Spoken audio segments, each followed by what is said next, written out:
के जेको आहे सो हिते छा आहे, साइमा ऐं सिंधूअ जो अलहदा अकाउंट आहे, हिकु अकाउंट न आहे। पर हेठिन जुमिले में तव्हां जेकॾहिं ॾिसंदव साइमा ऐं सिंधूअ जो जेको आहे सो जॉइंट अकाउंट आहे, हिकिड़ो अकाउंट आहे। इन करे हाणे छा थींदो, एपोस्ट्रॉफी किथे थींदी, हीअ एपोस्ट्रॉफी हिते ग़लति आहे।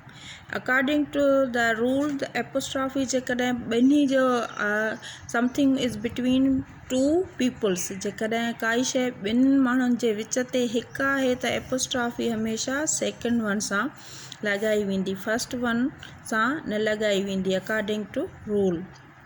ठीकु आहे, हाणे हेसि ताईं ॻाल्हि तव्हांखे सम्झ में अची वेंदी।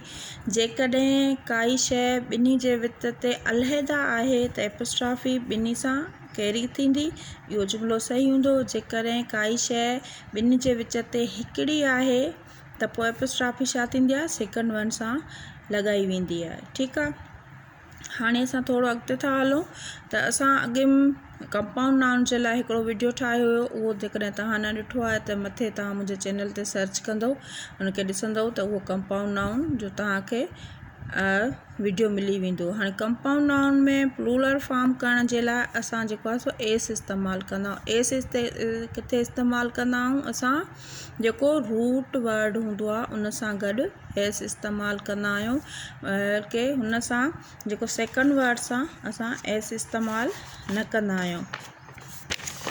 हाणे हिते ॾिसो, सिस्टर इन लॉ एग्ज़ाम्पल ॾिनल आहे, सिस्टर इन लॉ लॉस, हे छा आहे, ही ग़लति आहे। हिते रूट वर्ड हिन जो कहिड़ो आहे, सिस्टर, हिते छा थींदे, सिस्टर्स इन लॉ।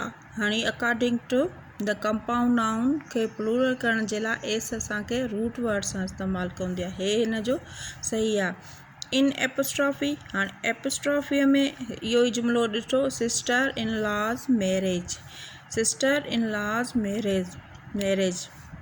हाणे एपोस्ट्रॉफी में छा हूंदो आहे, हे सही आहे। हमेशह एपोस्ट्रॉफीअ में जेको आहे असां एस इस्तेमालु किथे कंदासीं, जेको असांजो सेकेंड वारो वर्ड हूंदो उते असां इस्तेमालु कंदासीं।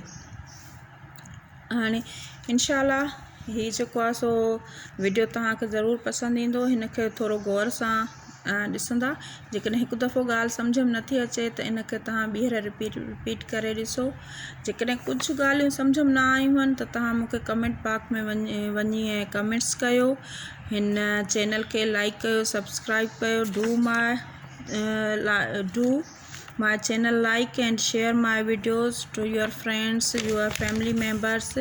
ऐं जिते थी सघे तव्हां इन चैनल खे सपोर्ट कयो, जीअं त बहितर खां बहितर वीडियो मां तव्हांजे लाइ ठाहे ऐं इन चैनल ते रखंदी अचां। महिरबानी।